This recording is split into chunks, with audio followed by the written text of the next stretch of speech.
তো hello viewers, আসসালামু আলাইকুম। আশা করি সবাই ভালো আছেন। আলহামদুলিল্লাহ আমরা অনেক ভালো আছি। তো দেখতে পারতেছেন নির্বাচনের পরবর্তী দিন আমাদের শ্রদ্ধেয় বড় ভাই উপজেলা পদপ্রার্থী ছিলেন, যিনি বিগত 5 বছর ভাইস চেয়ারম্যান ছিলেন উল্লাপাড়া উপজেলার।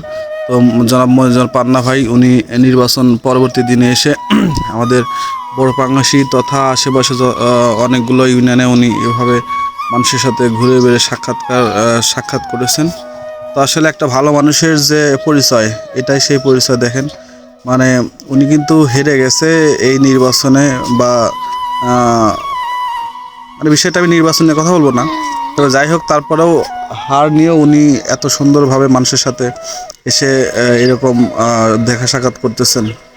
আসলে উনি যে সত্যিকার প্রকৃত একজন নেতা, এটাই তার পরিচয়।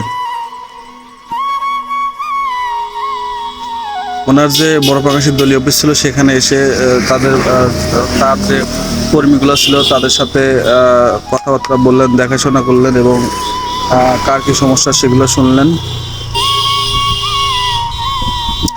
ইনশাল্লাহ এই হার না, ইনশাল্লাহ সামনে হার জিত থাকবেই, এটাই স্বাভাবিক। তো ইনশাল্লাহ এই হার নয়, এই হারাকেই উনি সম্বল করে ইনশাল্লাহ সামনের দিকে এগিয়ে যাবেন, মানুষের ভালোবাসা নিয়ে আরও এগিয়ে যাবেন, এটাই দোয়া প্রত্যাশী। এবং যারা ভাইয়ের শুভাকাঙ্ক্ষী আছেন সবাই ভাইয়ের জন্য দোয়া করবেন, আল্লাহ তাআলা যেন ওনাকে সুস্থ রাখে।